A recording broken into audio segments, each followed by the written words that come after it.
خداوند یسوع مسیح میں آپ سب کی سلامتی ہو۔ آج سبت کا دن ہے اور آج ہم سب خدا کا شکر کرتے ہیں کہ اس نے ہمیں ہماری زندگیوں میں ایک اور سبت عطا کیا ہے۔ ہمارے چرچ کی عبادت آج صبح 10 بجے ہے۔ آپ سب کو یہ دعوت دی جاتی ہے کہ آپ اس عبادت میں شریک ہوں، کیونکہ بائبل مقدس کے مطابق ہمیں سبت کو پاک ماننا چاہیے۔ خدا نے ابتدا میں 7ویں دن کو مقدس اور پاک ٹھہرایا ہے۔ یسوع مسیح کی زندگی بھی اس بات کی علامت ہے کہ انہوں نے سبت کو پاک مانا۔ رسولوں اور انبیاء اکرام نے سبت کی پیروی کی۔ اگر ہم سبت کی پیروی کرتے ہیں تو ہم ان کے نقش قدم پر چلتے ہیں۔ تو مسیح کے شاگردوں کے لیے ضروری ہے، اس کی کلیسیا کے لیے ضروری ہے کہ وہ سبت کے دن کو پاک مانیں۔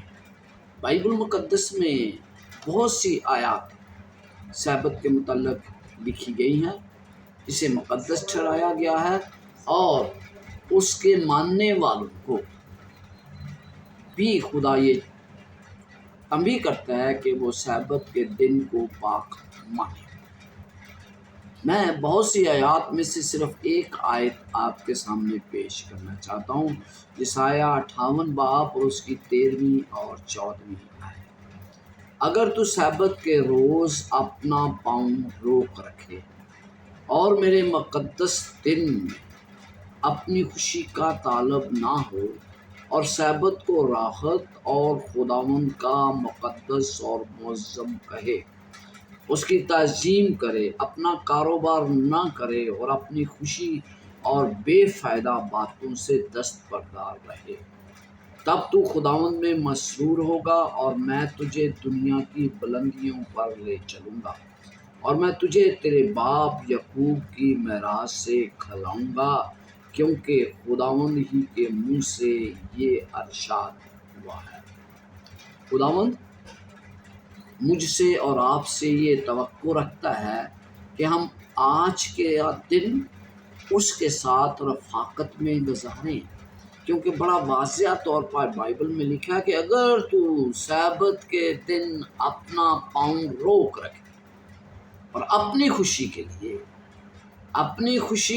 کے لیے سبت کو پامال نہ کرے، اس کو راحت خداوند کا مقدس معظم کہے اور اس کی تعظیم کرے۔ تعظیم کس طرح کی جاتی ہے؟ اسی آیت کے اسی حوالے میں بتایا گیا ہے۔ اپنا کاروبار نہ کرے۔ جب میں اپنا کاروبار کرتا ہوں تو میں سبت کی تعظیم نہیں کرتا۔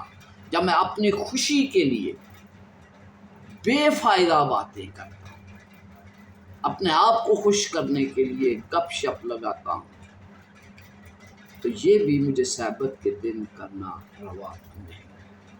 تو آج دنیا کا ہر شخص دنیا کی بلندیاں چاہتا ہے، وہ چاہتا ہے کہ میں دوسروں سے آگے بڑھ جاؤں، وہ سرفرازی چاہتا ہے۔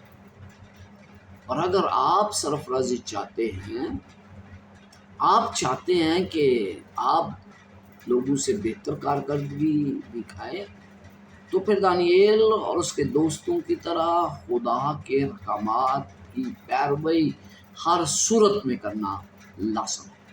یہ آپ پر فرض ہے، یہ مجھ پر فرض ہے اور یہ دنیا کے تمام لوگوں پر فرض ہے۔